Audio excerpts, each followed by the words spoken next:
Yo, it's another Sunday. How you doing, Eric? Good. How are you doing? Oh, I'm doing splendiferous. After this, I'm going to go see the 40th anniversary of the Close Encounters of the Third Kind. But I'll have you know, if I am picked up by the mothership, my affairs are in order. Brought to you by Knockbox, the NOK box. Don't leave your family hanging with a lot of paperwork. Anyway, if you use this code, you get a discount on behalf of us. So, Knockbox is what you need. Okay, with that out of the way, we got a special guest today to the stage, class of 84. He's sort of like Bruce Wayne, mysterious. Folks don't know much about him, but he's had a colorful life. Ladies and gentlemen, I'd like to bring to the stage Mr. Derek Burgess. And if you don't know what you're watching The Shaker Heights. Experiences May Vary podcast with Eric Green and yours truly. And check out the new merch right here, Shaker Boys League. What you know about that? What you know about that? What you know about Tip that? your hat, Gabe. Tip your hat, Gabe. There you go. There you go. See? Yeah, Shaker Boys League. So you know where to go. We're going to put the link in the bottom. We always got to push the merch. Celebrate our city. Here we go to the stage, Derek Burgess. Please join your hands in welcoming Mr. Derek Burgess. We're going to do the... Hey, man, we're going to do the split here. Put you in the center. There you go. I can't see Eric. Oh, there he is. There he is. All right. He's just hiding. So, hey, man, thank you so much for coming and joining with us on Sunday. You know, the holiday weekend, the last day of the holiday weekend. Thank you for having me. Yeah. So, I don't know. Let's get into it, man. So, where did it start? Are you a lifelong Clevelander, several generations, or what's your story, man? Well, my father's from Alabama. My Okay. mother's from Cleveland. Okay. They met and had me and my sister. We remember, far back as I remember, we lived in Cleveland, and we went to a Catholic school. Okay. That's where I met Scott Griffin. Oh. And then they moved to the Shaker, and then we went to Moreland, and Scott was at Moreland. Okay. So I've known Scott forever, and then we just grew up in Shaker. Okay. Mm-hmm. Hey, let you know about Scott. He at this moment in time, we're 20 episodes in. He has the highest viewed episode of the Shaker Heights. Experiences May Vary, over 400 and something views. I was one of them. I watched that. Yes, shout out to Scott Griffin. He's also the founder of the Pickup Kickball games, and this is another segue. So we have a reunion for those related to the 40th. If you haven't gotten your tickets, here's the information right now. Hit up Matt McNulty, everybody, or just show up and pay your tickets at the door. But on Sunday, we're going to have a kickball game, and it's Moreland and Ludlow versus everybody. So if you didn't go to Moreland and Ludlow, you went to other elementary schools, and you feel like you got game, come see us on Sunday from 2 to 4. Come see us. Listen, we'll have free tubes of Bengay, icy hot. We'll have water. Get sponsored by Bengay. We should get them as a sponsor. And as I said before, you play at your own risk. Yeah. Okay? We ain't responsible for tears, strains, pulls, and God forbid, heart attacks or strokes. Because that's the serious thing. And this is where you need to have an OK box next to Ken box. Anyway, I digress. back to Mr. Burgess right now. So, all right, Moreland. So, did you start Moreland in kindergarten or later on? First grade. First grade. Okay. Mm-hmm. Yeah. Any like early Moreland memories that stand out with people you know today, like schoolyard, fight, crush, Yeah, pranks? it was a ton of fights at Moreland. Give us your top three. Three. Oh my God. Top three fights at Moreland. I can't even remember. It was so long ago. I can't even remember them. Okay. There's nobody that comes to mind. You think about, oh, I smacked that mother. Good. No, or I I wasn't really one of the dudes fighting in Moreland. okay. I was kind of low key and everything like that. Yeah. But because we had like shit. Uh, you know, Trevin and Sean Chesney, Sam, Philpott, Devella, Spike. All them dudes went to Moreland. So Yeah. it was like I was like an undersized dude. I wasn't trying to mess with none of them cats. It was like, hey, let me do my thing. I'm in this space and I can stay in this space. Yeah. Mm-hmm. Yeah. Okay. So you went to Woodbury or did you go to Byron? No, Woodbury. Okay. How did you feel about like some folks, that you came up with from Moreland that were going to Byron? Did that cause like a friendly riff whenever you saw them? That got weird. It Yeah. was like you knew these dudes, then they went to Byron, and it's like, okay, yeah, we don't know them dudes no more. Right. And it got weird, and it was like, and I don't know, it was kind of like a us against them type thing once they went to Byron. Right. And I mean, it was cool when you saw them and everything like that, but it was still like, yo, man, them dudes go to Byron, man. You ain't trying to hear all that. Right. And then and then you see him again at Shaker, and it's like, okay, oh my dude, what's happening? Like they just came back from another state or something like that. Right. So right. Yeah. That was strange when everybody split and went different places. Like I remember knowing Byron. I mean, not Byron, Brian Moore. Yeah. Like really early in elementary. Then he went. I forget what other elementary he went to, but then it was just like, bam! I didn't know that dude no more. Yeah, I think he went to Malvern. Yeah. Okay, maybe Malvern. You got bust, right? Mark Fleming too. Mark Fleming. Yeah. Yeah. They were trailblazers there. And I was like, yeah, I don't know that dude no more. Then he went to Byron, and then we came back to Shaker. Was like, okay, yeah, dude, I've known this dude all my life. What's right, happening? right, yeah. Well, and I can imagine, like for playing sports, like you played sports for Woodbury, going up against some of your friends, who were playing for Byron and stuff. Yeah. Civil War.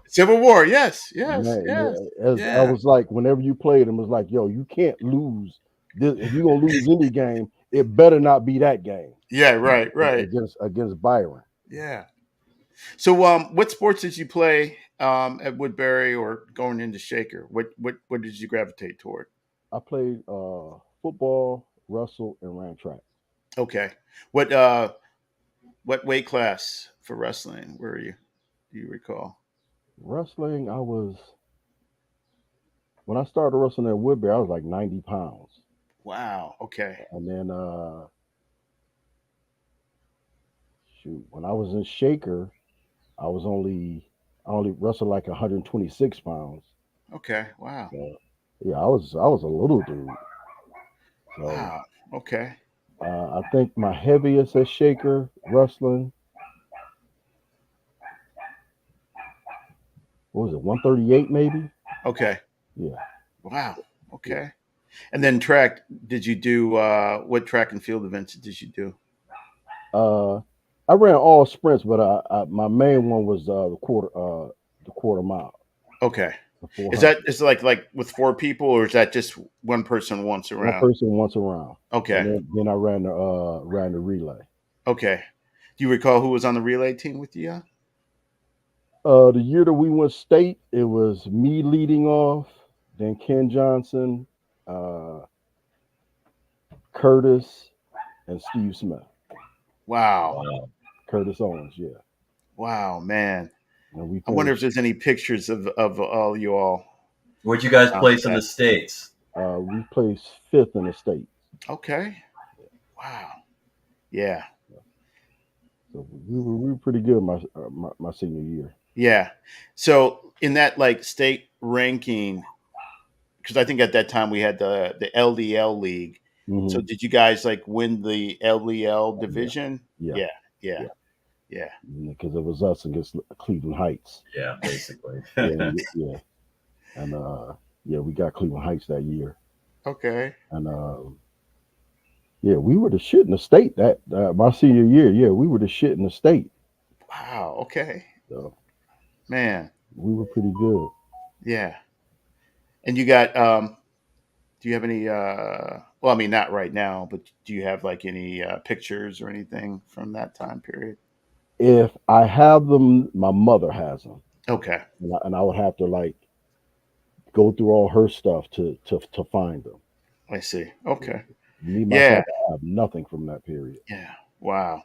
So what were some of your fondest memories being back, going to Shaker? I mean, you were like a three letter person, so you had the sports on lock. Like, Man, Shaker was just like I've talked to like people like later on in life, and they talk about high school, and I tell them about my high school experience, and a lot of people didn't believe it. Like I tell people, we had a smoking hall in, yes. in our school where if you wanted to Right. smoke, you go down to the smoking hall, Right. and basically down in the smoking hall, anything goes. And like Yep. the couple of times that I ventured down there, I've never seen a teacher down there. Right. You go down there and it's smoking on. It was like Vegas. They be gambling. Everything be going down in there. And I tell people about that. Then people didn't believe. I really don't care if you don't believe me because I know it to be true. Right. Right. And shoot, I remember just Shaker, man. It was cool. I remember going to school one day at Shaker and just like, damn, I don't feel like going to class. And I sat in the cafeteria the whole day and Wow. got and taught a person each period to sit and cut with me the whole day in the cafeteria. Oh, I mean, Shaker, it was just it was cool. It was free. It yeah. was it wasn't like nobody standing on your neck or nothing like that, and it Yeah. was it was just free. And like people don't remember this, but like the first semester of our senior year, I went to Kennedy, Oh, and okay. how that was just a culture shock. Like how it was just locked down so much. Like the first time I got there, it was lunchtime. I didn't really know nobody. My cousin Eddie was there, but it wasn't his period for lunch. So I was like, man, I'm gonna go sit outside. I don't know any of these cats. And they was like, yo, man, where you going? I was Yeah. like, I'm going to sit outside. They, no, you better sit your ass in that cafeteria. That's where you're gonna sit. Like Oh, you couldn't move, you couldn't do nothing. It's like, right. bam, you either in the cafeteria or you ain't nowhere.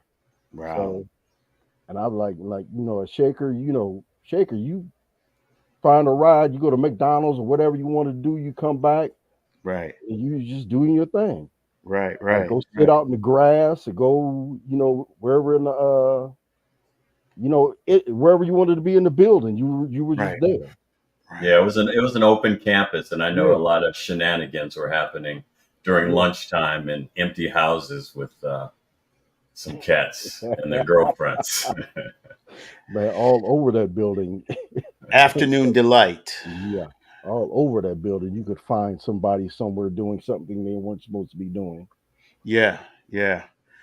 Yeah. The smoking hall, and I think a lot of that was just like they didn't want cigarette butts and trash littering the campus. So Well, let's they didn't want they wanted to keep things looking good around. They didn't want people hanging out on the corner and yeah. Smoking. people in the neighborhood seeing that. So that's why they had. And I hear that wasn't such a different thing. Other schools, and here in Rochester at that period of time, they were suburban schools with smoking halls too. So Okay. it wasn't just unique to Shaker Heights High School. Maybe in Ohio, but in other places, I've heard online that for sure that they had smoking halls too. No, I like everybody I talked to, nobody had ever heard of like, man, no smoking hall. They didn't let y'all do that. I'm like, yeah, dude, yeah, it was a Right. smoking hall. So did you graduate from Shaker or did you graduate from Kennedy? No, I graduated from Shaker. My okay. second semester, I came back, and yeah, graduated from Shaker. Okay.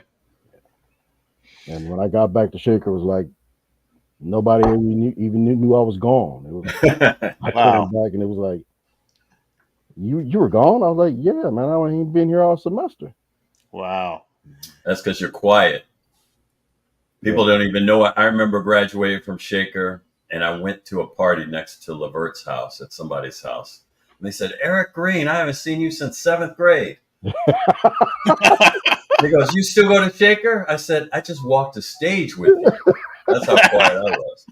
I remember you and Mark Nance all the time. Really? Wow. Yeah. I don't even ask the question anymore. So, man, I remember you and Mark Nance all the time. Okay. I knew Mark, but I really didn't know you. Oh, nobody knew me. Yeah, nobody. But I remember I spoke, but yeah, I remember you guys all the time. So we had a show a couple episodes ago, I think with Mark Fleming. He said he would beat you in foot races. Was that what he said, or did I misconstrue that? I can't, because I that's what made me tune into the show. Ken said Mark Fleming was talking shit about me, and I was like, I don't even know who Mark Fleming is. Who in the hell is Mark Fleming? And then I tuned in, and I was like, I text Ken. I was like, Ken, I don't even know this dude. And then I listened to him, and he said something about Eric being fast, and Eric was fast, but he wasn't fast as us. Yeah. But then he said something about me running anchor on the relays. And I text Ken, I was like, this dude don't know who the hell I am. I ain't never ran anchor at Shaker ever. Yeah. So I was like, I don't know. I don't remember this dude. Did he go to Shaker? No, he went to university school. Come on now. Experiences may vary. Yes. Yeah. Yeah, I don't ever remember anybody from US being a problem. I don't ever remember that. I don't ever remember that in football. Well, the year after we left, what's my name? Jeff Brown. Son, Yeah. He was a beast. He was the truth. Yeah. His brother had some skills, but other than that, I don't remember anybody from US. Yeah. So, I mean, his experience may vary, but I don't ever remember US being a problem in anything. I mean, I remember we scrimmaged them in football, and that was just, hey, it was just a practice, nothing to get geared up for or anybody to worry about. But I mean, ask anybody else who played football around in any sports if they US put any fear in anybody's heart. I don't remember that. Ooh. So, what were your most memorable experiences? What was your best sport, and what were your most memorable experiences from that sport? I remember my best sport was football, I think. Okay. But and what position did you play? Did you play cornerback? I was a quarterback. Quarterback, okay. and a defensive back. Okay. And but I was remembering I was small. I remember it was our junior year, and Steve Smith was he was the corner or the safety? I think Steve was a corner. We were beating South High, so they pulled Steve. I went in, and they had a receiver. I can't think of his name right now, but this dude was cold, and I put in, and we were killing. It was like 42-7 or 42-0. They put me in on this dude, and all of a sudden it was 21-42. They they threw, they threw this dude three passes. Each pass was a touchdown, and they pulled me back out. And I was like, man, shit, I dude was big, man. I couldn't do nothing with him. So, Yeah. but I Oh. like JV, when I played football at JV, I was, everybody hadn't really got to their size yet. So Yeah. I was a lot better at JV because I was pretty much still the same size as everybody. Yeah. Okay. And I remember I ran a kickback and I returned a kick in JV, and against Shaw. And I remember I had a pick six against Cleveland Heights in JV. But my senior year, my junior year, I didn't start at all. And my senior year, over the summer, I had knee surgery, so I wasn't able to start the season. And then that's when they found out I didn't live in Shaker and had to go to Kennedy, and I wasn't interested in playing over at Kennedy. Yeah. So that transition from Shaker back to Kennedy, was that like a parental thing, like because of the house boundaries, or? Well, the beginning of our senior year, my mother sold the house. I see. She couldn't, my parents were divorced. She couldn't afford it anymore, so she was like, "Look, I can't stay here. I can't do it." So she moved. We moved into Cleveland, and so I went to. She, I don't know how she had it done where I started at Shaker, Mm-hmm. and then they found out I didn't live in Cleveland, so I had to leave. Then, excuse me. Shaker. Uh, Yeah. yeah, I had to leave Shaker. Went to Kennedy. Then in January I turned 18, so I could legally move out of my mother's house, and Shaker had it where as long as you had a job and you were paying a utility somewhere in Shaker, Mm-hmm. I could go to that school. So my mother had a friend in Shaker who said they were renting me a room, and another friend of hers said I worked there, and my mother got a phone turned on in her house, so I was cool to go to Shaker. Right. But mostly that semester I stayed with Brian Moore Mm-hmm. because his mom had a family emergency, and she had to go to Pennsylvania with her family, and she asked me to stay with Brian so he wasn't in the house by herself. So Yeah. Oh, wow.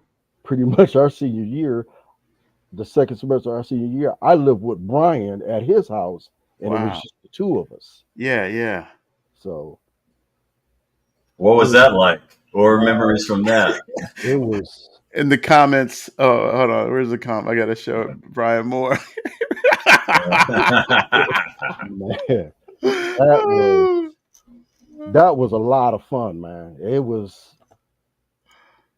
I'm surprised I really graduated because it was, dude. It was we were 18 years old with no supervision, with a whole house, a car, and Yeah. Yeah. bam, it was, shoot, it was a lot of fun. It was a lot of Yeah. fun. Yeah. Yeah. So you were the quiet guy. Were you like in the background with some other folks that caused trouble, or who were your boys? Who did you hang out with? I always called myself a floater. I hung out with everybody, Yeah. Right. I remember that. and yeah, I just hung out with everybody. But yeah, I was quiet, but I'm still quiet, but I was never shy. Mm-hmm. So I was down for whatever.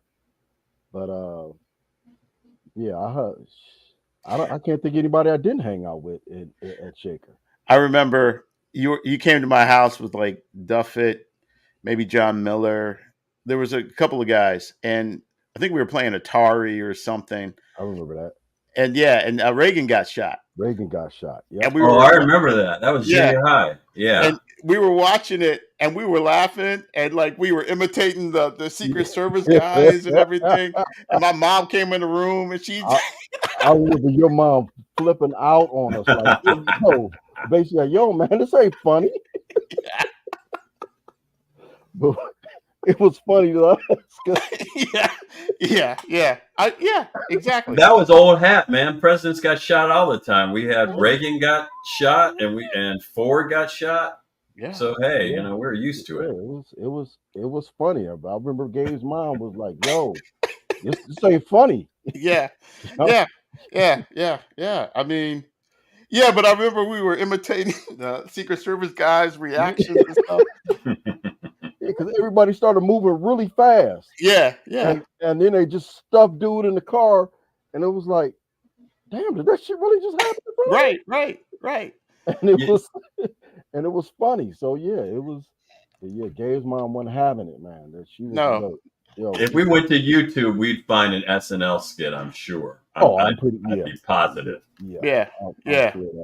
Oh man, but I remember that, and I think that might have been that was like junior high school, because that was what Reagan got shot like 81 or 80.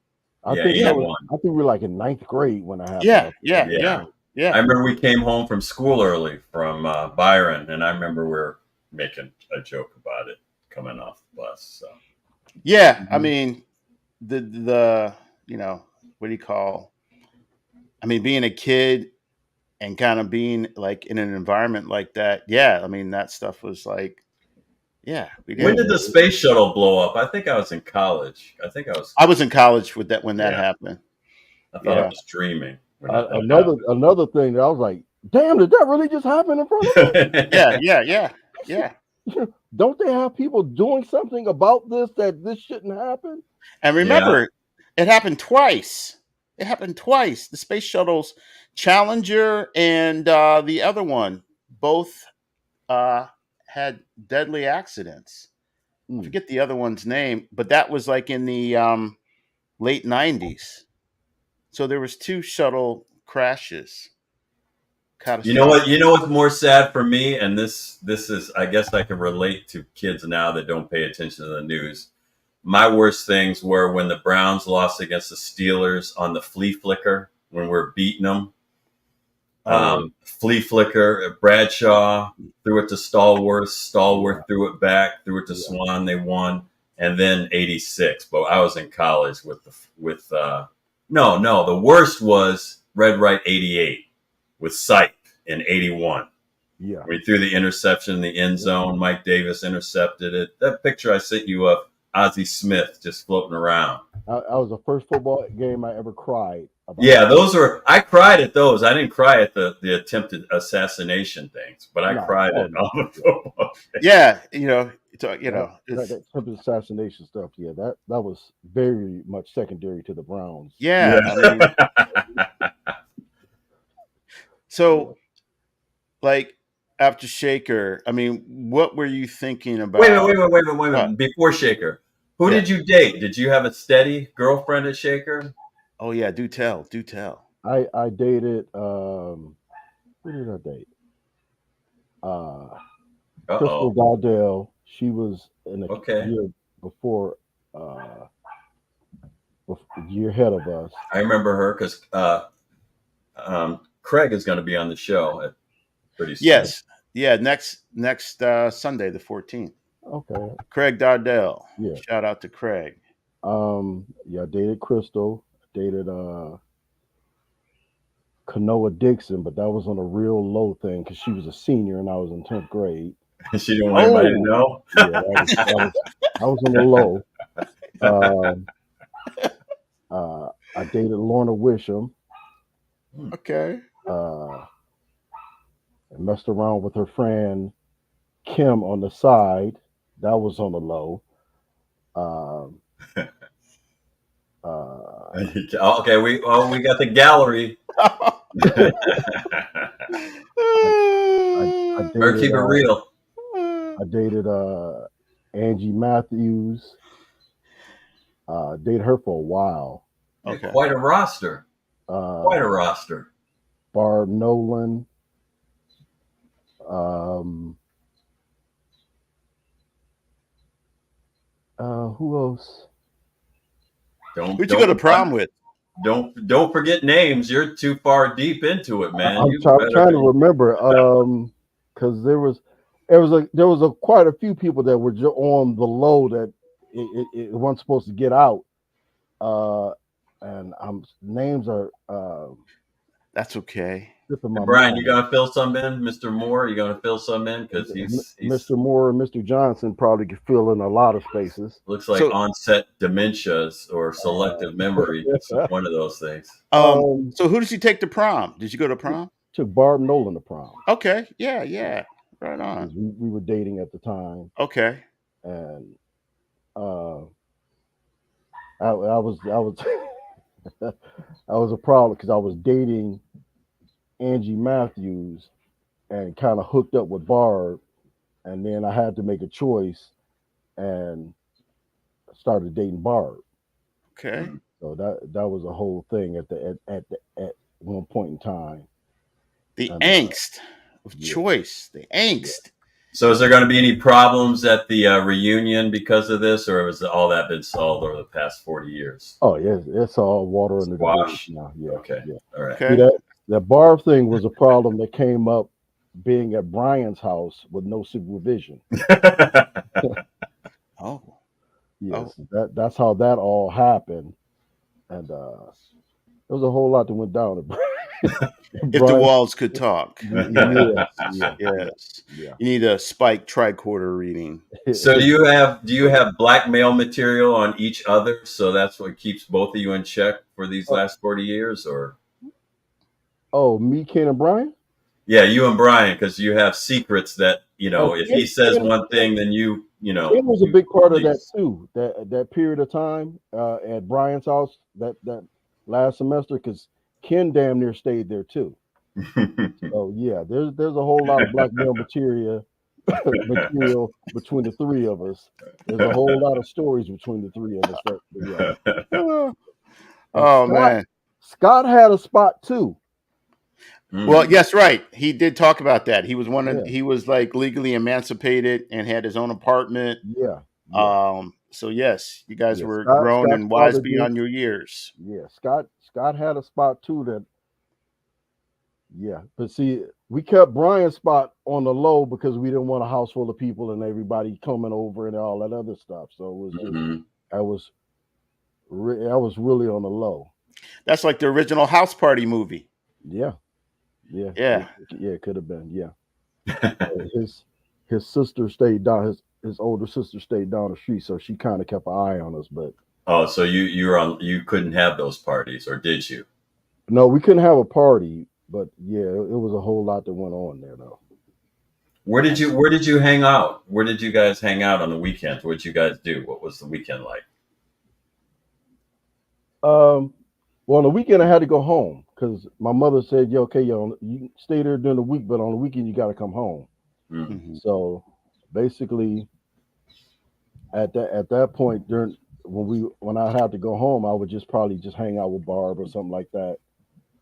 Well, in the beginning it was Angie, but then at the end it was Barb. I would hang out with them. I just saw that flash.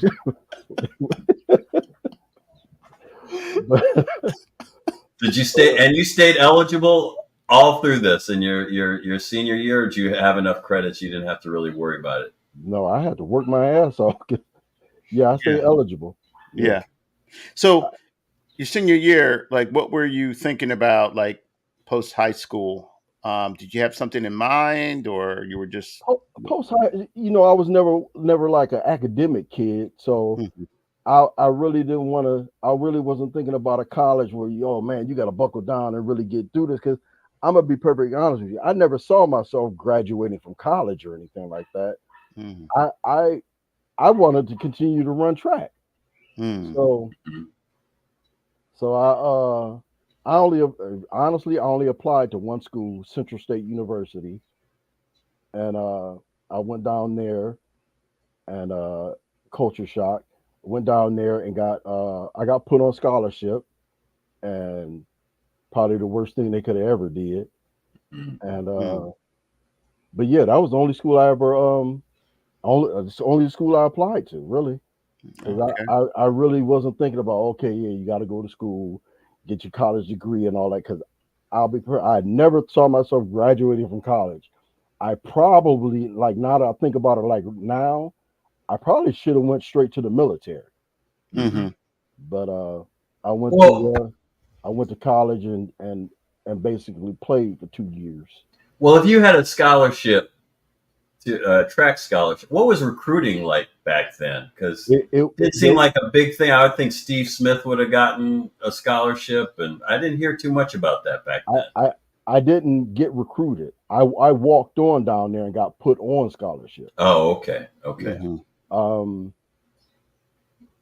and I found out later, like when I actually went out for the track team at Central State, Coach Wright said that he wanted to talk to he and a bunch of other coaches approached Bob Rice about Steve Smith, Ken Johnson, and some other. And Bob Rice told him we were juniors. Short-sighted thinking.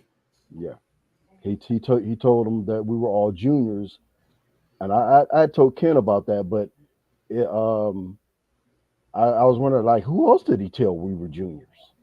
What does that mean? I mean, they recruit early. I mean, I'm comparing it because my kids played It was sports. I know being juniors, you really couldn't have direct contact to the kids. I Okay, see. So basically, once he told us juniors, it was, there was nothing.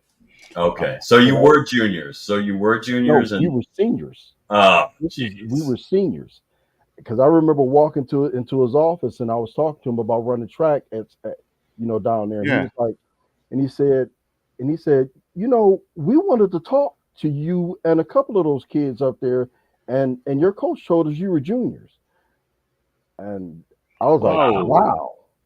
I was like, no, we were seniors, because I And know. that's crazy because Bob Rice was an NFL ref for so many years. Yeah, Bob Rice was an asshole. Was he? Okay. Yeah, yeah, yeah.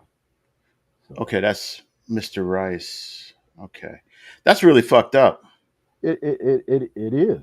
It really That's is. really fucked up. Because So was he? Let's put it this way: was he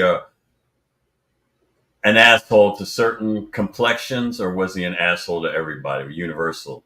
I don't ever remember any of the guys from my years before, or anything like that, ever getting track scholarships.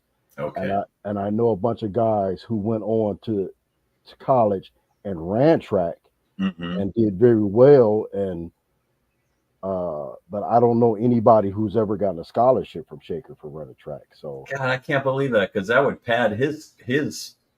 Well, I guess he was more interested in NFL refereeing. You know. NFL refereeing, yeah. That's fucked up, So, man. you think about all the really good athletes that we had at Shaker. Yeah. How many of you know? How many of them got scholarships? Right, right. I mean, it's few and far in between. I mean, I only think about like football, Orlando Laurie. Yeah, that Back in was the, those are like guys you couldn't keep under wraps. I mean, yeah, you saw them, yeah, but like there was still like a whole lot of guys yep. that and nobody got scholarships out of Shaker. They could have played D2. You know, they didn't have to go D1 or D3 doesn't give scholarships, but you could have. They would have finagled that if you went to D3 or go to HBCUs just like you did. Yeah. So but so how long did you last at Central State? 2 years. 2 years.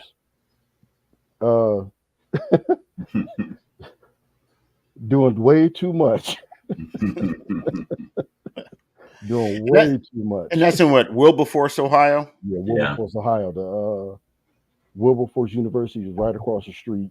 We used to walk across the State Route 42 and across a field near right at Wilberforce.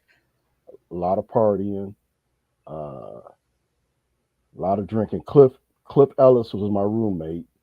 Cliff Ellis. I remember him from Shaker Boys League. Yeah, Dave Embry stayed across the hall from me. Oh, wow. Yeah, so yeah, it was. We had a whole lot of fun down there. I never been down there. So how long is the drive from Cleveland to Wilberforce? I want to say like maybe like 3 hours. Okay. Yeah, I mean, it's down towards like Springfield, Ohio. okay. My father got after World War II. He got his GED from Wilberforce. Okay. That's Yeah. Yeah. Yeah. I mean, I'm always constantly being reminded how big Ohio is. mm-hmm. And, I mean, or I should say how many towns and places are in Ohio, Yeah. Yeah.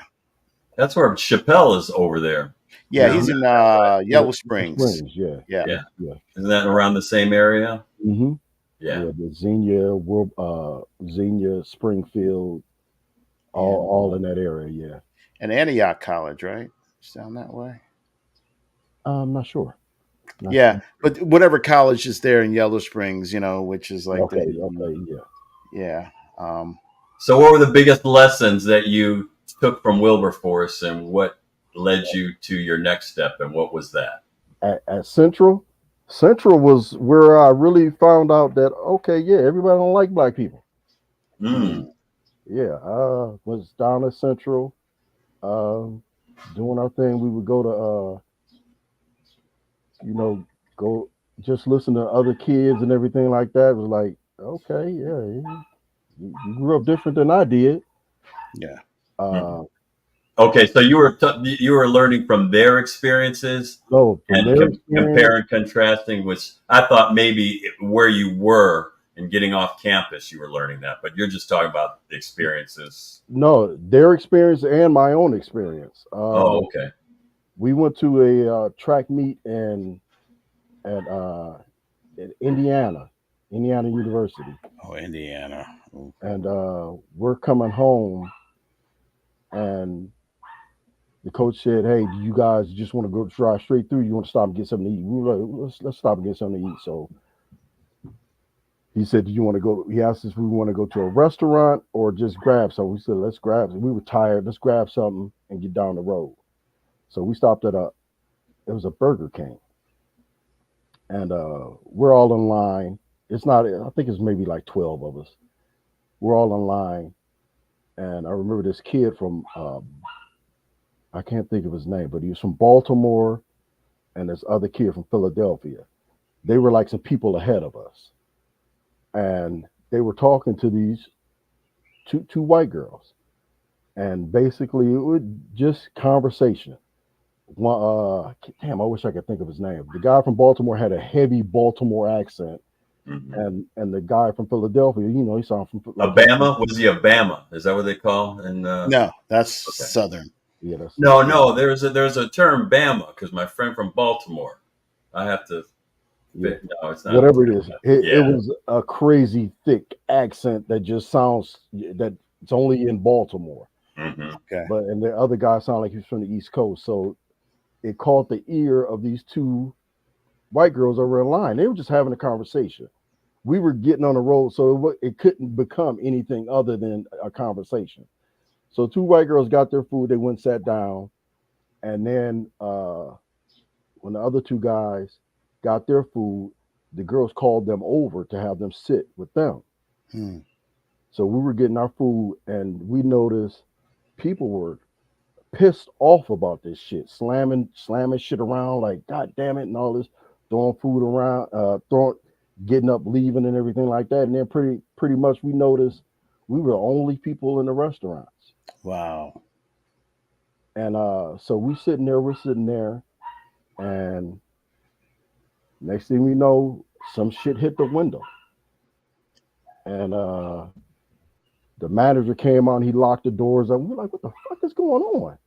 So, man, that parking lot got full as hell, quick as hell. Send them niggas out of there. What the hell? what the hell them niggas doing in here anyway? Why them niggas just this, that, throwing shit at the windows? Come on up out of there. So basically, we were all from the city. We were like, yo, man, fuck this. Let's go out there. Right. So we're standing up. The coach is like, yo, sit your asses down and move to the center of the damn restaurant. So we moved to the center of the restaurant. Indiana State Patrol had to come clear the parking lot from everybody, and we got a little escort down the highway for a while. Truly sundown town. I was like, good Lord Jesus. And pretty much only experience we had like that is if we went to Parma or something like that back in the day. But yeah I started figuring out, man, this shit is, they really don't like us like this out here. Yeah.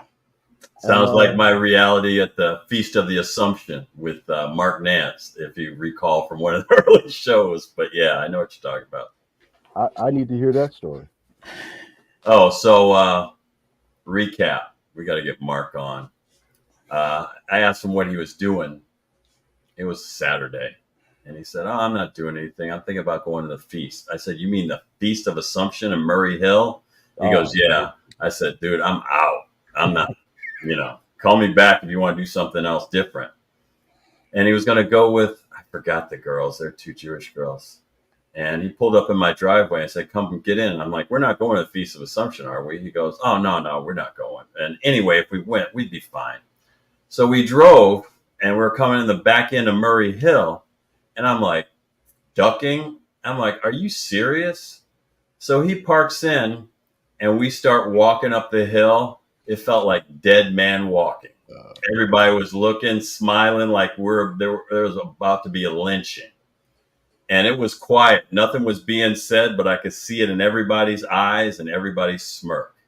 So I said, let me take care of this. Two black dudes with two or three Jewish white girls walking up the hill. I asked the policeman, I said, could you walk us out of here? He said, nope. We're on our own. So you had to carry yourself like you weren't going to be walked on. But I was lifting weights, so, I had some size on me because that's all I did. So I stuck my chest out and walked and made sure I looked above the fray, didn't look anybody in their eyes. And we got back to the car. And I'm like, if you ever do that shit again, we almost lost our life. Yeah. And we got out of there. Yeah. And that was the 80s. Yeah. But the thing is, when you bring these stories, now they sound more present. Back then, it was like, oh, yeah, that was an anomaly, or, you got caught at the wrong part of town, or, at that time. Nah. But yeah. Mm-hmm. Yeah, that was, yeah. It was like I said, going to Central was a eye opener about, what the rest of the United States really thought about black folks. Mm-hmm. Yeah. I like in Shaker, I never really thought about that. Never really thought about it. Everybody was cool with everybody.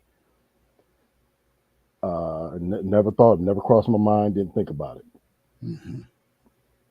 Wow. Yeah, that's the good and the bad of that. Because when we went to the west side, it was a totally different. You go to Lakewood. Yeah, I was like Detroit. Yeah. Going over there. They follow you out. They follow you around once you got into Lakewood. Mm-hmm. Yep. Yeah, I mean, even to this day, I haven't been over to the west side. I could probably count on both hands how many times I've been over the west side. Yeah, it's a lot different over there now. Yeah. But back in our day, I remember in Shaker, our senior year, I was over at Kennedy, but I would come to the football games, and I remember going to the Lakewood game, and it was me and Angie Matthews. I drove and she was riding with me, and it was at the end of the game, and I was walking to the car, so I stopped at the fence to talk to the guys who were coming out of the locker room. Was talking to them, and I didn't notice a mob that was walking up on us, and they started chirping and shit like that. And Sam was on the other side. Sam Philpott was on the other side of the fence. Mm-hmm. Now I can honestly say he saved us that day because he went fucking ballistic, talking to the people in the crowd. Yeah. Like basically, if you walk up to him, get any closer to him, I'm coming over this goddamn fence. And he was going wild. Yeah. And they was like, "Yo, man," they kind of started backing off. But yeah, that was Lakewood back in the day. Like that was still like Yeah. Parma back in the day. Yeah. But I just thought, back then, kind of naive, just thought those places were like anomalies. It was just those places. It wasn't everywhere, nothing like that. But I was Yeah. wrong. Definitely wrong. It's called life experience, man. Exactly. I mean, yeah. I definitely, having lived in New York for a number of years, that familiarity I felt like going down to New York's Little Italy, or having to be on the subway in Brooklyn, having to go through places like Sheepshead Bay, and then there was the infamous Howard Beach. Mm-hmm. So those types of, no black man's land, is that origin from Ohio, and even now Mm-hmm. looking back, at Ohio, I think about, Ohio has 88 counties. And then when you look at like an election map, when they break everything down to blue, you only see the major cities connected by, was it 77 Mm-hmm. that tend to be blue. 71. Yeah, 71 that tend to be blue, and everything else is hardcore red. Yeah. And, it's just a reminder, but it's the place and enemy we know. So I had no idea, and I didn't really think about it because we're in a Democratic area, and very liberal area. But when I left and I started seeing, Republicans become governors, and then I started looking at the election maps and the election results, we're like Austin, Texas, mm-hmm. or Atlanta, Georgia, Yeah. But not even that citywide. But luckily, the population is so big in Cuyahoga County, that carries a lot of these elections. Yeah. Cuyahoga County is a very important county during. Yeah. So, but yeah, I mean, it was the blessed bubble. So, Central State, what was next? Central State, they cut my scholarship. Yeah. Couldn't stay healthy, and grades just slipped away under. So they was okay, yeah, the scholarship is done, dude. Yeah. So I remember finding that out and sitting down. I was like, man, I don't know what I want to do. My mother was like, well, look, if you want to go back to school, I'll pay for you to go to school. And I was like, yeah, cool. Then I was like, dude, you don't waste your mother's money. Yeah. So I joined the Air Force. Me and Dave Embry had a conversation, and I told him, hey, I'm gonna join the Air Force, man. Aim high. Yes, the Air Force. Shout out to the Air Force. My dad, uncle were career Air Force folks, officers. So yeah. That's cool. Yeah. Yes. And so Air Force all day. So Dave said, man, I was thinking about the same thing. So we didn't enlist together, but we went in basically around the same time. He went in a couple of months after me, and Air Force is cool. Air Force, I grew up a lot in the Air Force. You made that recruiter's day. He had two. Yeah. Yes. Yeah. So I was stationed down at we went to basic training at Lackland, Texas. Yes, Lackland. And we were going. It was a day we were doing a whole lot of administration stuff, and I remember I was the dorm chief, so I was standing in front of the flight, and who did I catch out of the corner of my eye? Tracy King. Mm. She was working in the administration building, so I was scared to death. She saw me and got loud, and came over and she hugged me, and I'm standing in detention like, oh God, please don't get me in trouble. So she knew the TI, so he told me to be at ease and told me I could talk to her and everything like that.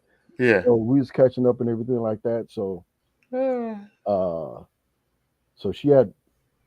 we had to finish checking in, but like a couple of days later, I got an appointment.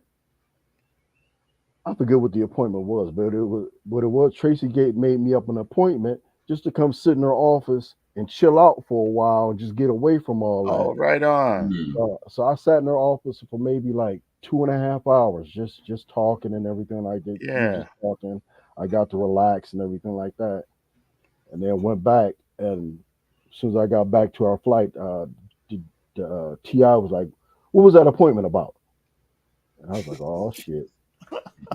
and I forget what I said, but he knew that I knew Tracy, so he just kind of smiled, said, "Yeah, right," and just walked off. Yeah, I was like, "Oh shit!" I was like, "Oh, I'm in trouble now." yeah. No, man. Basic training, man. It's hella stressful, bro. I mean, That's woof, a woof, if you haven't been through it, man. that's man, that's you have. I tried to explain to this guy one time. He actually got kicked out of basic training. He was like, man, I can't. uh, we can't get all this done. I was like, look, man, they don't want us to get it all done. They want Right. they want us to organize, get organized, and set about getting it done. It was Yes. like it's not about completing everything. It's about getting everything organized and trying to get it done. Yeah. Because all the stuff they give you in basic training to do, there's not enough time in one day to do it all. Not at all. Not at But all. they want to see you calm down, relax, and try to get it all done. 100%. So it's all about focusing in on some things and just going at it. Because before you know it, you'll be trying to get everything done, and they'll stop you, and you got to do something altogether different. Yes. Yes. So I remember, because I was a late bloomer. I went in at Mhm. 41. So I was with all these young, you were youngsters. 41 when you went in. Yeah, 2007. Yeah. Wow. Yeah. They had extended the enlistment rate age up to 42. Okay. And I was basically at the proverbial end of my rope, living up in Newark, and work had dried up. It was just that moment, Mhm. So, but to your point, exactly to your point. I mean, even when I went the first night, I was just like, I was sitting up like, what the fuck did I do? What the fuck did I do? What the fuck did I do? What the fuck did I do? And it was it was some serious trauma. And like my drill sergeants were, 25, 26, had Wow. already done a couple of tours in Iraq, mostly Iraq, a couple of Afghanistan. So that was their way to get off the get off the, Mhm. the deployment thing. But yeah, dude, Did you I'm use Did you use Jedi mind tricks because you were older and at times I did. Like I had a drill sergeant Robertson. We were getting acclimated with the 249 machine gun, and it was Oklahoma, and it was like sunny but cold out. But we had what we call snivel gear, which was like undershirts, whatever. But we weren't allowed to wear it. But we snuck it on, and I remember being in the prone position, firing this weapon, and he was like, and he was on Percocets because to be real, like he was going through some things because he had been in the shit in Iraq, and he had a meltdown a couple days later. But he was like kind of slurring. He was like, Tolliver, geezer, you got this snivel gear on. I said, yes, First Sergeant. I said, no, sorry. I said, yes, Drill Sergeant, because it's cold out. He was like, and I just said it, naturally. And he was like, okay. And we went back. So to your point about Jedi, I just kept it straight because I was cold. It's like, I was like, fuck that. I'm wearing my snivel gear. But yeah, for the young dudes, yeah, it is to your point, Derek. I mean, it is a big mind game, and Yeah. they're just trying to get you to, you know, get Focus, it together. basically. Yeah, Yeah, yeah, focus in. yeah, Because yeah. I was 21 when I went in. Okay, It was this it was a guy older than I. He was 35. This dude named Strange from Florida. okay. He was at the end. Yeah, at the Yeah. limit. Yeah, And so like we were the oldest guys. Everybody else was like 19, 18, 20 and everything like yeah, that. And I was trying to go in and be me, go be under the radar, not let nobody know my name, and yeah, just, hey, let's just get through this. yeah. And Nope. nah, mm-mm. Uh. It, like you have four squad leaders, Uh. and then you have a dorm chief. Okay, so I'm trying not to be none of that. So A reluctant leader. yeah, the dude that was Strange that was 35, they made him dorm chief. Yeah. And they had squad leaders. So I'm like, okay, cool. I'm just under the radar doing my thing, like always. No, don't nobody notice me. So we're we're doing we're going about everything, and they're standing in Strange's ass just Yeah. because Yeah. if anybody, you know how it is, Gabe, if Yeah. somebody gets in trouble, eventually Everybody. it's your fault as dorm chief. Yeah. Yeah. Anything Yeah. falls on you, it's your fault. Yeah. Yeah. So Yeah. I'm I'm like, oh damn, I'm glad that ain't me. So we were like a week and a half in, and I got called into TI's office, and I'm like, what the fuck? I was like, I ain't did shit. What the hell is going on? So I'm in Yeah. there, I'm standing at detention. He told me at ease, told me to have a seat. Yeah. He said, I know you think nobody's paying attention to you. And I was like, I'm like, what the fuck, man?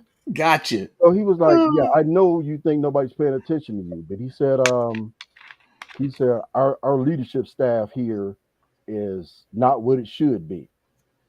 And he said I'm changing all the squad leaders, and he said I got and I'm thinking he wanted me to be a squad leader. I'm like, oh god damn. And Yeah. he said I got all the squad leaders, and he said I want you to be the dorm chief. I was like, I'm thinking on my mind, what the fuck, man? The hell no, I don't want to do that shit. What the hell? Just let me go. I don't want to do that. Yeah. So he was like, speak freely, tell me all your reservations about it. I was like, man, I was like, the dorm chief gets his ass whooped here. I was like, anything go wrong, it's the dorm chief's fault. He was like, yeah. He said, so he looked at me Basically. straight in the face. He was like, so make sure nothing is your fault. Yeah. I was like, God damn. So he Whew. introduced us all as new squad leaders and the dorm chief. And man, I just told them young dudes, man, if I get in trouble, I'm fucking y'all up. I was like, basically, I was like, man, I ain't doing this shit like this. I said, we better stand in these motherfuckers' asses to get Yeah. this shit right. Yeah. Yeah. So Yeah. we did it. We won honor flight. Okay. Right on. Yeah, from that day on, everything flip flopped. I got all the people, and I couldn't understand all the people that could not march. I got them together, and That's me. Shit. yeah, we won honor flight, and it was cool. I Yeah. remember, like we were marching somewhere, and the flight would march, and the dorm chief spot was near the back by itself, and the drill instructor would be off to the side. Mm-hmm. And sometimes I would go off to the side and march the flight, but he was marching it one day, and it was three drill instructors, and I remember marching, and it was like near the end, and out the corner of my eye, I saw this woman walking by, and she was nice. And when you're marching, you can't turn your head and look or Yeah. nothing Yeah. like that. So we're marching, and I see her at the corner of my eye, and then I just felt my head move and look at, and when I turned back, there was a drill instructor looking right at me, and I'm like, "Oh fuck!" And he looked at me. He was like, "Been a long time having having it on." I was like, "Sir, every reports his orders." Yes, sir. Yeah. Just kept on walking. Man, it was.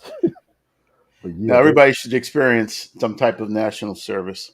Doesn't yeah. have to be military, but So you got leadership skills. So you yeah. appreciate that, huh?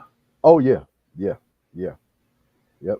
So how long did you stay in the Air Force for? I stayed 8 years. Okay. Wow. Yeah, 8 years. What was your MOS? I was a jet engine mechanic. Oh, okay. Yeah. You working on like F-18s or? My first jet was F-15s. Okay. My second jet was F-111s. Third jet was Is that the C-5. Intruder? The F-111, the Intruder? Or is that, maybe that's the Navy one? Eric, you know. That's the Navy A6. The Intruder. I only know World War II stuff. Yeah, Planes. I don't know. the Intruder was a Navy Modern A6. warfare. A6, okay. Yeah. So did you have an inclination did you fix cars or that stuff, or you just found it while you were there?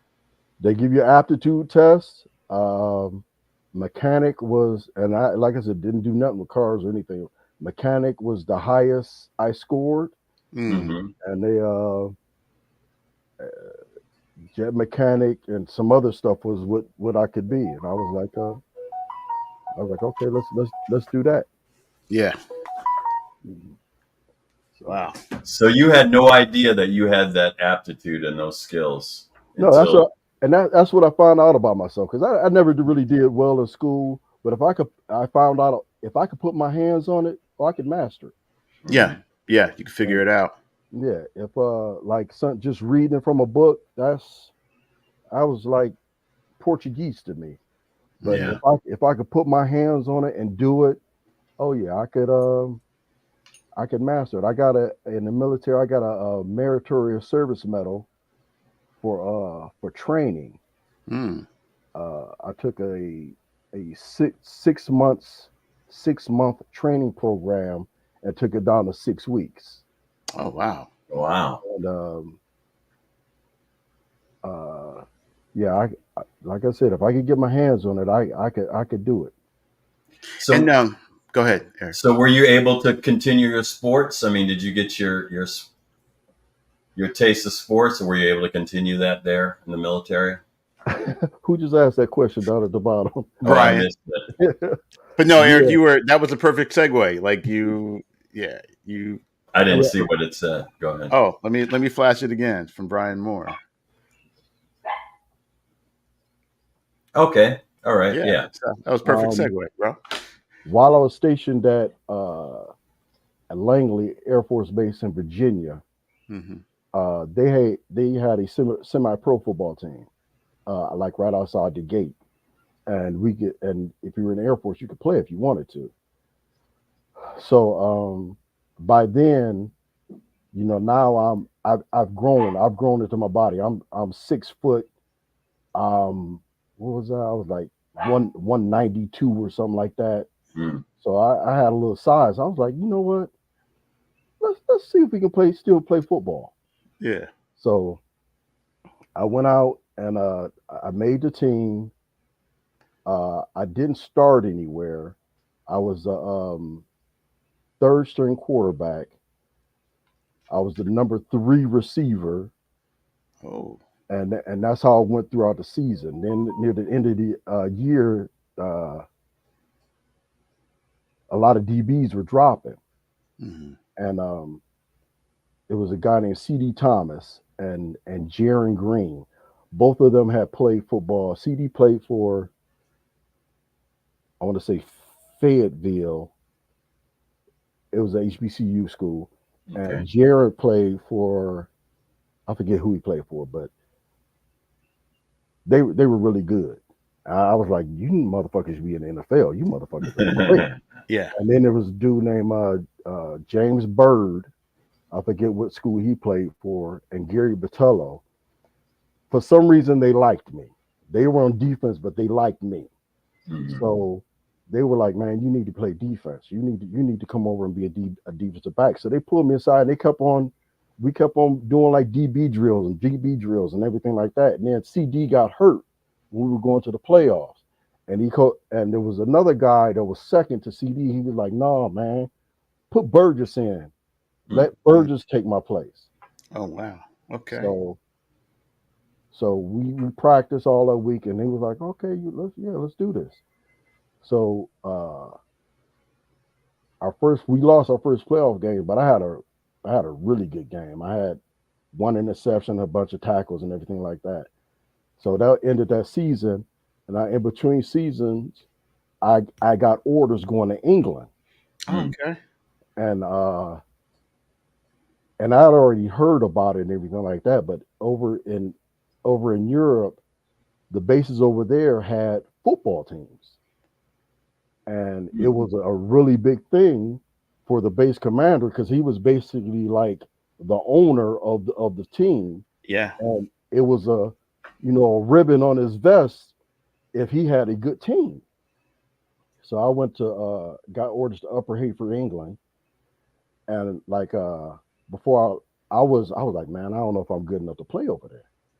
So the dude James Bird, he played over in Germany because he was in the Air Force. So I found Bird and CD.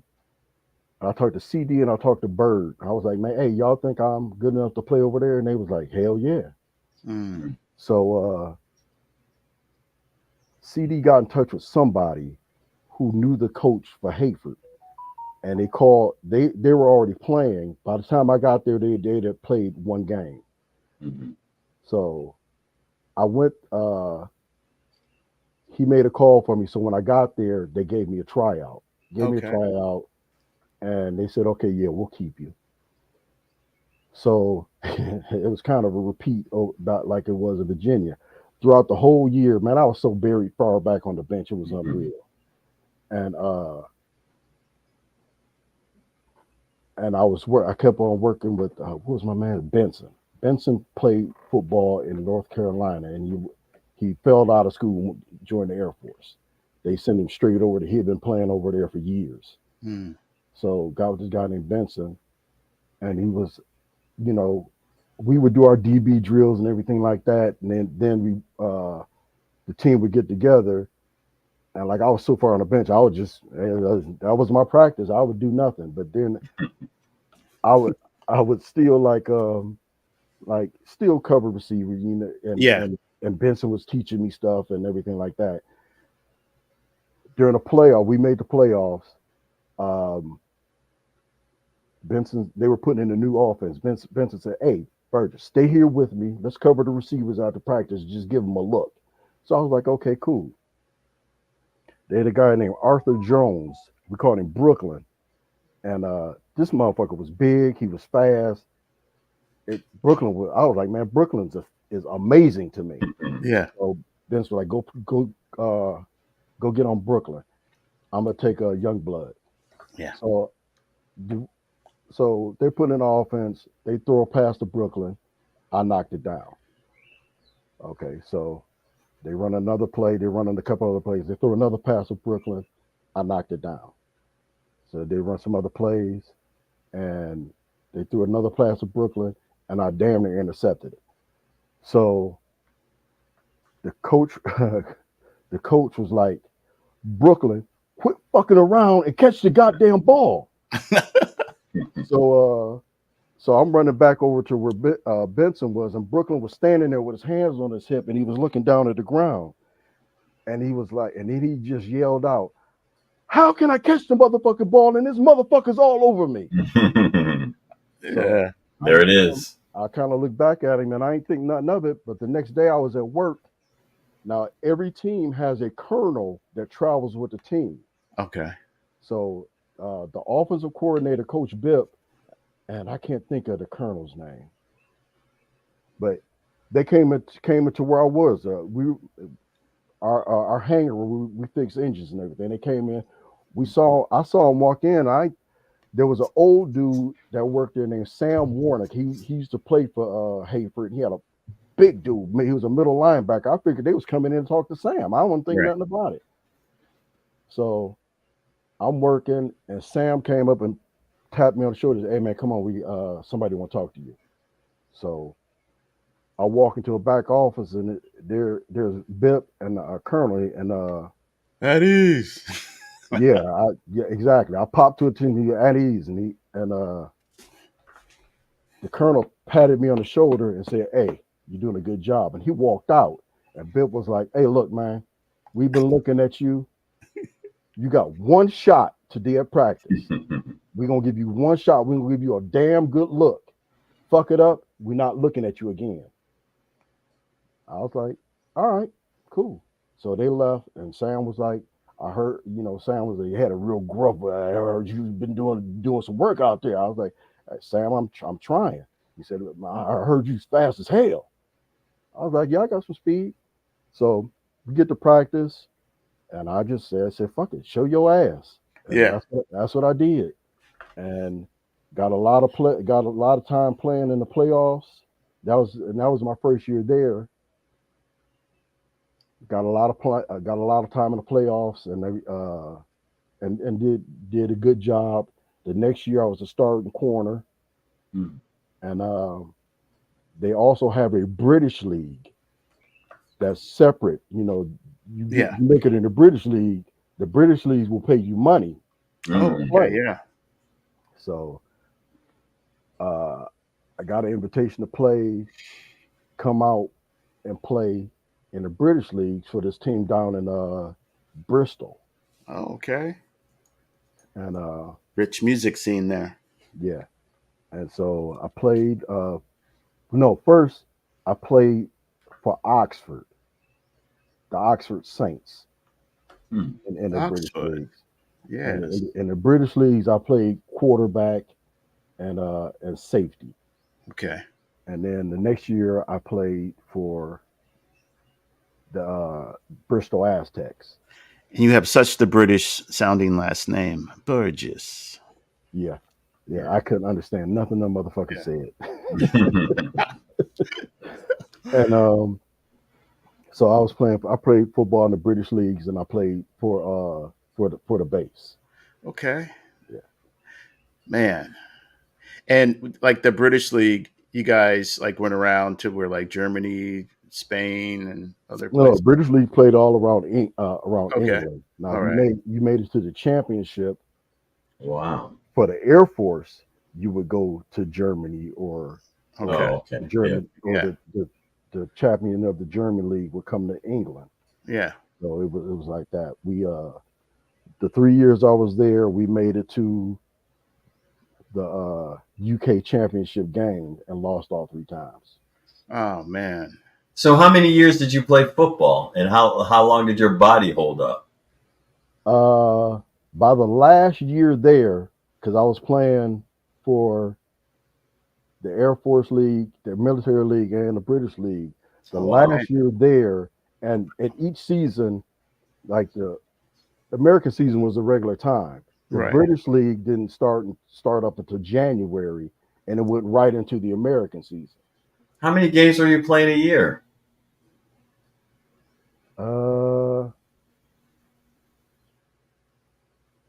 Shit. And 1 year, probably about 20-some games. Jeez. Whoa. Yeah, it was, believe me, I'm feeling it now. It was way too much. But yeah, played a lot of football in a short period of time. But I wasn't the only guy that was doing it. There was a lot of guys would do it because, like I said, the British league, they was paying money. Yeah, so what did you play? 4 years, 3 years? What was that? I mean, I was over there 4 years. I was over there 4 years, so I played like 7 seasons. Mm-hmm. Wow. So what made you? Because some people make the choice to become a lifer, stay in for 20. When you were coming at the end of your enlistment, like what made you? What was one of the reasons you were like, nah, I'm good. I'm on to the next. My daughters. I didn't like the like you meet like military kids that just grew up on military bases, going from spot Yeah. to spot to spot. And I really didn't like those kids. They were kind of strange. Mm. They were like I didn't like hearing, "Hey, where you from?" And they were like, "Yeah, from everywhere, from all over." They really Yeah. didn't know how to be, Mm-hmm. and I was Never like, settled. Yeah. "Yeah, yeah." And I didn't want that for my daughter, so I was like, you know, it's been good. Let's go ahead and get out. Did you meet your wife while you were in the Air Force over there? Yeah, I always say my my wife is the one who kept me from being dishonorably discharged. Oh, I okay. I, Yes. I met her at when I was stationed in Virginia. Okay. She was going to Hampton University, Yes, Hampton. which which was my playground. Yeah. That was, oh my God, it was me, my dude named Mark, and my other dude named Gary. We got off work. Oh, and my man named Ron from New York. We got off work. We went to Hampton. I'd walk around Hampton like I went there. Honorary student. Yeah, Yeah. and meeting her was really funny because it was a Hampton skating party, and me and my dudes, hey, let's roll up in there. We went. I had on my skates, can't skate worth shit. So I'm just standing around looking like I can skate, Hold the wall, looking at, trying to be cool. yeah, looking, leaning on the rail mainly, so I didn't have to move too much. Yeah. But my dude named Gary, I think we went to concession stand or something, and he stopped to talk to this chick, and I was like, all right, I was like, okay, gee, she's nice, all right. So he's talking to her. Little that I know, that was my wife he was talking to. So, she was doing her thing, I was doing my thing. We didn't even pay attention to each other. Yeah. So we that night ended, and it was one of these nights that we was over at Hampton, and I was with another dude. We went into her room. She was sitting at her desk, and I remember she had a beer with a straw in it. And Unique. yeah, Yeah. so we Yeah. talked and everything like that, and I thought he was hollering at her. Okay. So and I really didn't remember from the skating party. So a couple of days later, I'm not sure if I wanted to holler at her or she wanted to holler at me. But anyway, me and Gary went back over there, and we sitting there, we talking and everything like that. And all these chicks keep peeking in the room. I'm talking to her, and that was it. We was together from there on out. Wow. Yeah, Shout out to Gary. yeah, Shout out to Gary because he was the catalyst. yeah, If you didn't start talking to her, yeah. that's right. Yeah. Yeah. So you buy that man a steak dinner every year. He walks on this planet. And what brought you back to Ohio? Was she from Ohio or No, she's from Connecticut, okay? and we were out in stationed out in California, and we was getting out. I was like, where do you want to go? I was thinking she was gonna want to go back to Connecticut. So I was like, hell, don't matter to me. Let's go to Connecticut. And she said, no, let's go to Cleveland. So we came back here. And the rest is history. Mm-hmm. Yeah, Yeah. Wow. Wow. yeah. So when you moved back, uh, yeah, I mean, I just lost my train of thought on that question about moving back. I wanted something about, the transition out of the military. That's what I wanted to ask. Like, That how was was that that for you? was kind of rough for Okay. me. Yeah, at first it's kind of rough. It was, you in the military, you know what you're doing every day. Right. You got a job, you know what you're doing, and now I gotta get out and I gotta find a job. And my thing is, okay, I need to make some money for my family. Mhm. And so you know, like now the job market is open for people right now. All the stuff that I wanted to do when I got out, you can just do now. Back then they weren't nobody was hiring or anything like that. Yeah. So I told myself, well, okay, let's try to be a cop. Oh, So okay. I got out, and that was my focus. I wanted to be a cop. So I would get a job here and there, and I would quit a job, go to another job because it paid a little bit more money. And the whole time I'm thinking, okay, yeah, you want to be a cop. So I took everybody's police test, and Cleveland called me, and was going through the interview with Cleveland, and basically they when I went through the physical part and got to the interview, and they sent me a letter saying basically me job hopping showed no stability, so they were basically gonna pass on me. Hmm. All right. So I was like, all right. I was like, well, it wasn't meant to be. Right. So what did I do? So uh, I was working maintenance for this this girls' school out in Brecksville, Hmm.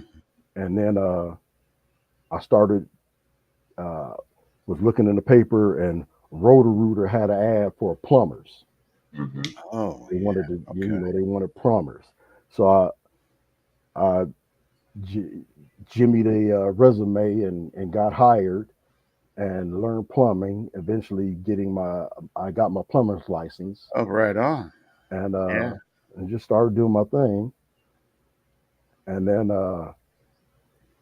this goes back to football. Body being a plumber and playing football all them years just does not don't match. Yeah. Yeah. Yeah. So that just started killing me. Comes back to roost. Yes. Yeah, it started killing me. Just trying to get down under sinks and digging up basements and that. I was like, dude, your body can't take this. Yeah.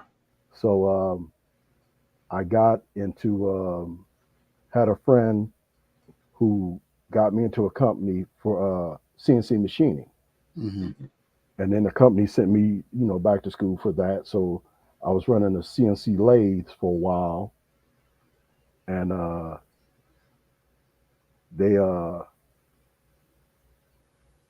they moved my department to Indiana. So I was getting laid off. Yeah. So I was like, okay, what do you want to do? You want to try to find another job doing CNC work, or what do you want to do? You want to go back to plumbing? I was like, man, I don't want to do none of that. And so I went and got my CDL, and just started driving a truck, and that's what I'm doing now. I love that. Good. Yeah, man. See the country, Yeah, everything. I was out on the road for a while, and then after you see so much, and then you start to see it a couple of times, I was like, man, I want to go home. Yeah. So I drive an inner city route now. Okay. Hmm. Uh, it's cool. Go to work in the morning. Um, Shoot, the job I have now is gravy because I drive a flatbed. I deliver steel, Yeah. Hmm. and I have a route. It's not the same route every day, but I have a route. My area, Yeah. and I know my area so well. I go to work at 6. Like my wife says, you don't work because I've been home as early as 9.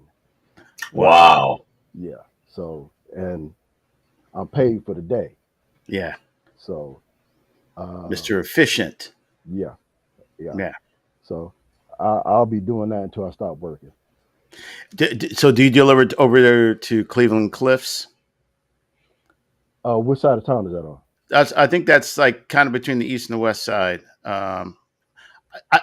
You know what? Way out there on Harvard, Way maybe out near there. the valley. I don't know. My geography is still getting That would be my area, but I don't. okay. The name doesn't sound Because familiar. Tony Peck is over at Cleveland Cliffs. Okay. Yeah. Did I Okay. say that right? Cleveland Cliffs? Yeah. And he's a Steeler fan. How can you do that and live in Ohio? We'll I live in know. Cleveland, and Yeah. that makes They do that in every city. I mean, when yeah, we're in high school, people like Michigan, they went to He's a Michigan. contrarian. well, And he, I am a Michigan fan, so hey, you know, I got nothing. I can't shit on you guys because Mhm. hey, you've showed up the last 3 years. So Who was it's who your was the time. guy? Who was the DB Time. that won the Heisman? You remind me of him. Oh, Rod Woodson Yeah, was it Rod Woodson? or Charlie uh, Woodson. Charles Woodson. No, Charles Woodson. Yeah, Charles Yeah, Wood. yeah. Oh, You yeah, remind me yeah. of him. One of the greatest ever. mhm. Yes, yes, yeah. But So yeah, shout out so to the 20. metaphor about the base camp.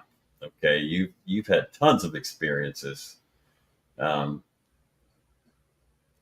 the whole gamut, especially as a person of color. Okay, so we look at this experience, our Shaker experience, and start at the same base camp and come full circle because I don't think any of us are going to live to be 100. If you want to, that's fine with me. You can do it without me. I Okay, don't. I tell me don't. about it Yeah. because my body. Thank Exactly. God I didn't play Now football. speak for yourself. Yeah, I had Immortal, yeah. immortal. Yes, Unless they have a pill, you know. But immortal. what are some of the important lessons that you learned going through an environment like Shaker Heights, and how did it help you in various stages and places that you were? And how do you see the world now? Because I look at where we were from that ivory tower, that utopia, that racially uh, equal area that we lived in, that accepting area. And I don't want to. I think I know where you're going, but I'd like you to share that if you can I share that with us. from like growing up in Shaker, and like now I deal with people how I want them to deal with me.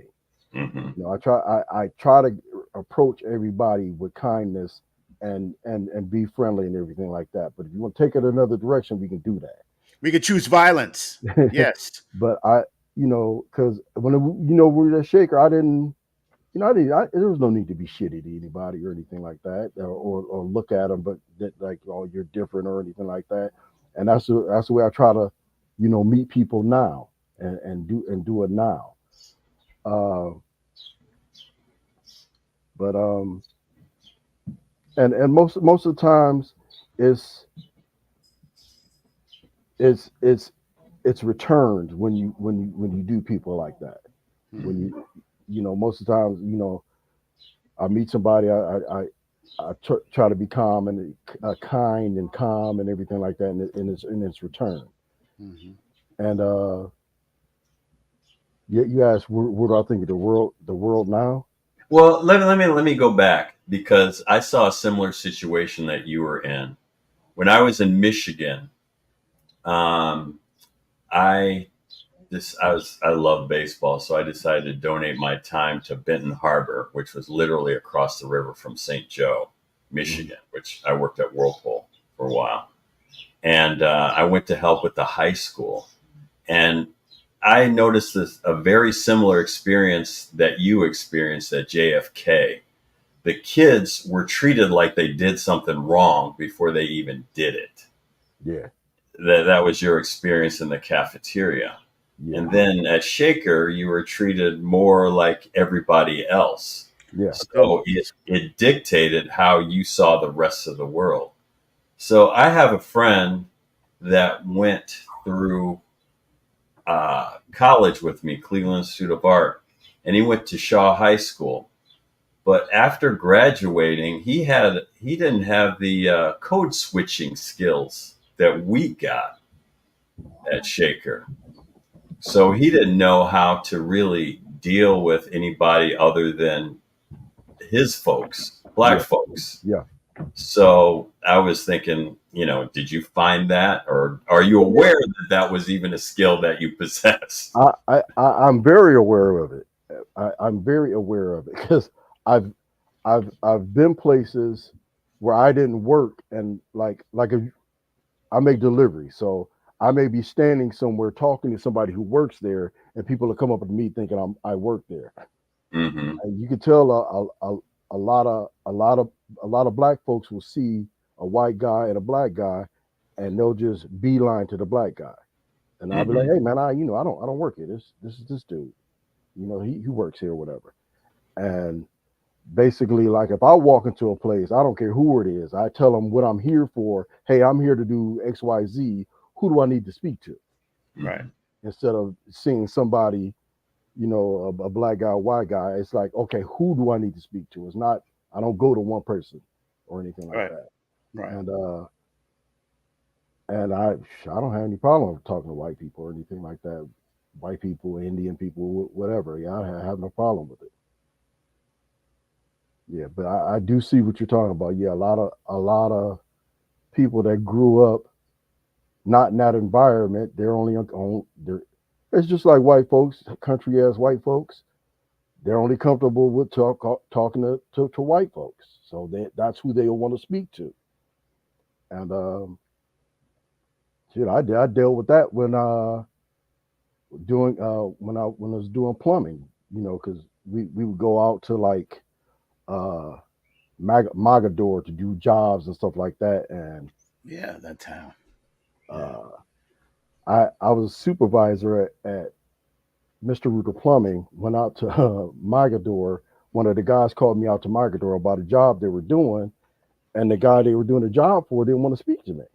Mm-hmm. And he wanted something done, and the guy Russ that was doing the job was like, "This is my supervisor. You talk to him about what you want done." And he Mm-hmm. kept talking to Russ, and Russ told him, "Look, you need to speak to him." And he kept talking to Russ, kept talking to Russ. So I said, all right, Russ, I'll talk to you later, man. I'm leaving." So uh, the guy yelled, "Hey, what about my such and such and such?" I was like, "Well, I said talk to Russ about it," and I left. Yeah. And I was like, "Yeah, you don't want to talk to me? No, I'm done talking." Yeah. What did that do to you personally, or how did you feel about that? Did that in At, you? at first, it pissed me off, but when I was leaving, I was good with it after I was leaving because You I had was the like, power. yeah, because I had the power. He didn't get done what he wanted done because he refused to speak to me. So when I was like after I thought when I was leaving out and I started thinking about it, I was like, yeah, I'm good. Mm-hmm. Everything I want done is being done. Yeah. Mm-hmm. Yeah. Yeah, I've heard stories about my father having to deal with that. He came through the Cleveland Fire Department, and he became a lead detective on the arson squad. And he would go to places, and they would defer to his partner, and he'd have to step up and say, "You talk to me." Yeah. And he made it. So, like, what you've been all around the world. You've been in Europe. You've been down south. You've back up to Ohio. What are you seeing that you saw then? Contrast comparison of what's going on now, from your eyes, from your head, from your heart. What are you seeing? I love Cleveland. I do. I Being overseas was cool. I could see myself living over there. Um, uh, the United States as a whole, mm, not really that impressed. I love Cleveland. I love this area here. I like the people here. I thought California. I didn't like Californians at all. Uh, uh, How yeah, old are your daughters? What are you telling your? How old are they, and what are you telling them? What are you and your wife telling them, and what are their experiences like? How do you see um, experience? uh, my daughter, the oldest is. I don't want to get this wrong because the oldest is 34. My youngest is 30. Okay, so they're grown. Okay. Yeah, yeah. Um,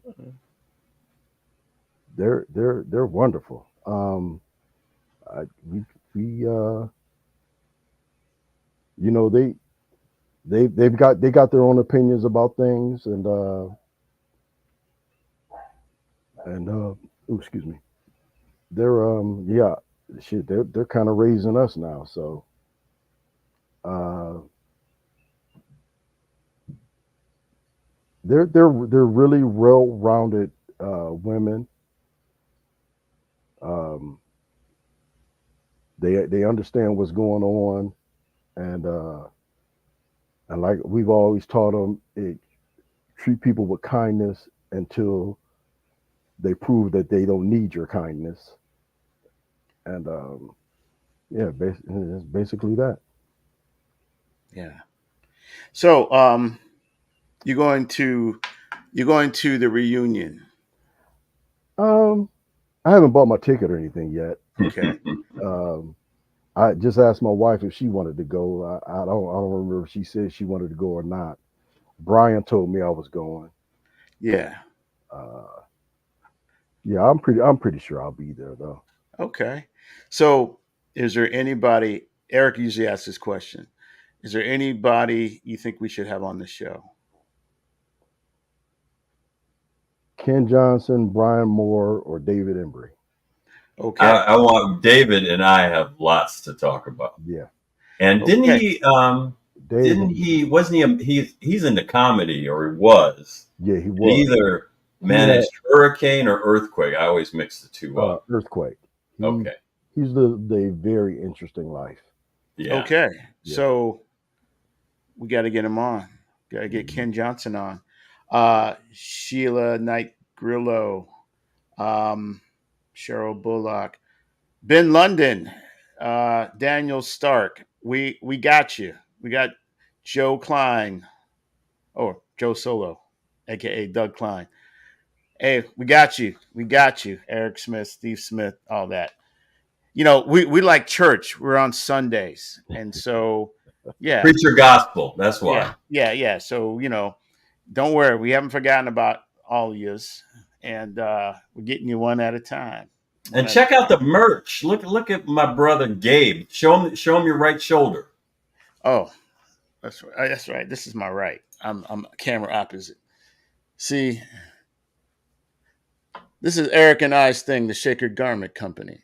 It Okay. evokes the Maid Company, or is it Higbee's logo from back in the day?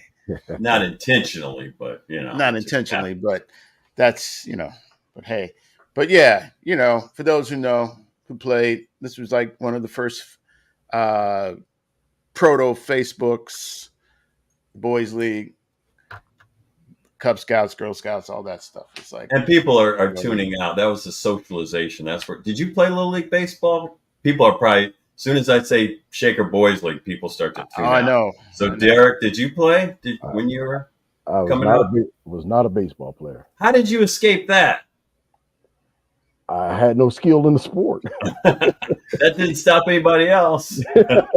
Yeah, I was afraid of somebody throwing a ball at me, that little ball at me that hard. Yeah, I had no skill for it. Hmm. Yeah. Well, that's all right. We are where we're supposed to be. Um, what song, if you were going to the reunion, what song would you want to hear the most? From back in our day. Yes. Oh man, Rock Box by Run DMC. Rockbox. Okay. Yeah. Me is Rapper Dapper Snapper, going for the Gappa, because yeah. I always think of Scorpio, and I think of Bruce Red, who I'd love to have on, who was into electronic music and Africa Bambaataa, if my memory serves me well. And this Okay. Soul Sonic Force and the big. You are in such a huge delay, Gabe. I just saw you show your shoulder, and I must have talked about Shaker baseball like 3 minutes ago. Hey man, it's the internet's. Yeah. It's the internet's. But that's where we are. Well, Derek, are you familiar with the NOK box, the knock box? I am not. Okay. It's one of those things to have when it's time to ascend, and it's the filing system for your next of kin. It's a very intuitive, well-organized breakdown for all your papers and important things, to respect your wishes and to know where things are. Because sometimes we may be called while we're in the middle of something, and then it's like, what were the passwords? Where are the keys? Where are the credit card account numbers? And sometimes that stuff is more hectic when the person, without saying, it just adds more to the hecticness when somebody's gone. But anyway, for those listening, check out the NOK box. We're an affiliate. And yeah, we think everybody should have a knockbox. Well, time is up. It's been an engaging conversation with Derek Burgess, the man of many chapters and more to come. We appreciate you coming on Sunday afternoon. Thank you for having me. Stay low. Share your journey. Stay low. Keep firing. Next week, we have Craig Dowdell. And the week after next, we'll be live from Shaker. We ain't gonna tell you what we're gonna be doing, but we just gonna be live from Shaker. Okay. And we like to thank everybody who's subscribed. We're up to 70 subscribers. Wow. Yeah. You can watch this at your leisure. We're here. We do it. Labor of love, passion, history, and it's important because everybody matters and their stories matter. So anyway, that's all we got for Sunday here at the Shaker Heights, the Experiences May Vary podcast. I'm Gabe Tolliver. I'm Eric Green, your co-host and DJ. And we'll see you next time. Same place, same channel. All right. We out. Later.